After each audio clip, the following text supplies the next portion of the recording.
I want to start off by saying all of these guys are awesome, and I would never want to belittle any work that they've done or do in any way, shape, or form. And what technology offers now makes the things that had to be done in the past no less amazing. First topic of discussion that's important is the most successful method to date of identifying these bodies. Even the fold in your eyelid, all that information is in that structure. Handmade postmortem reconstructions is currently the heavyweight champion in identifying any of these bodies, and it is a time-taking, labor-intensive process that depends heavily on chance. An image of one of these reconstructions must be circulated and witnessed by a significant identifier of the body. A cousin in California saw the sculpture that was featured in the article, and it sparked that recognition. My name is Carmen, and I'm the aunt of Danny. A cousin of his recognized Danny's face in your work. Thank you for the work you did that allowed my family to put an ending to our story of pain. In identifying and reclaiming him, our family has come back together in a way we've not been able to do since his disappearance. Thank you for giving us this important relief.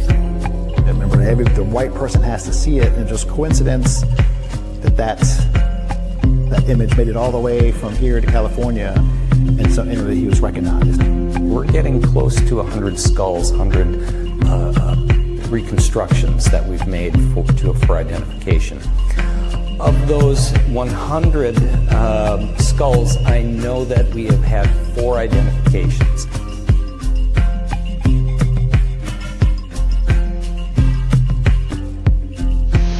I know what you're thinking. 4%, right? 4% is actually really, really good numbers. But to be perfectly honest, I think we're at a point in history where technology allows us the opportunity to do much better. It should be noted that the steady hand of the artist is the only thing necessary, and the entire process is purely scientific. That being said, I don't believe it's necessary for a human to oversee the entire process, especially as time-laboring as it is. In my opinion, if the starting point can begin at the end of this process when it comes to identifying bodies, so be it. Deep learning and neural networks offer us an opportunity to do exactly that. I'm not going to get too into that and act like I'm an expert in deep learning and artificial intelligence, because I'm not. But it's relatively simple for some people, and I believe it's a string of code that can be achieved now. In the best layman's possible, with an autoencoder, say it's an image that's being used. The image is taken and it's broken down into very small pixel sets, and then it's sent through filters, and then the system uses that information to rebuild the image. Not just rebuild that image, but rebuild similar images in the same likeness. The use of the Python language has made this possible in many, many different systems. It's used everywhere, from filtering your emails to automatic driving cars. And in my opinion, there's much more sophisticated ways that this is being used now than it could be used for this.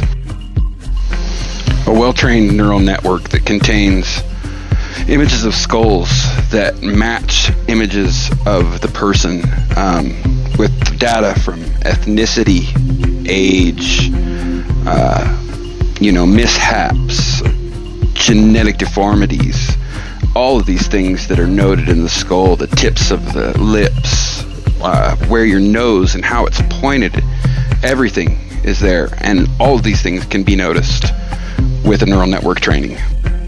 The software could be designed to add medical examiners' data and anthropologists' data, as the skull is being scanned.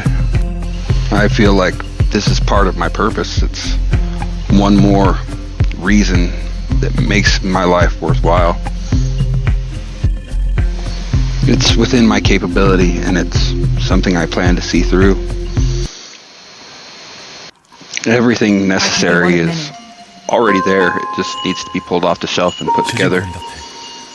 So, that's what we're going to do. Je pourrais être architecte. Ou guide. Quizá un artista. You create. I am Metahuman.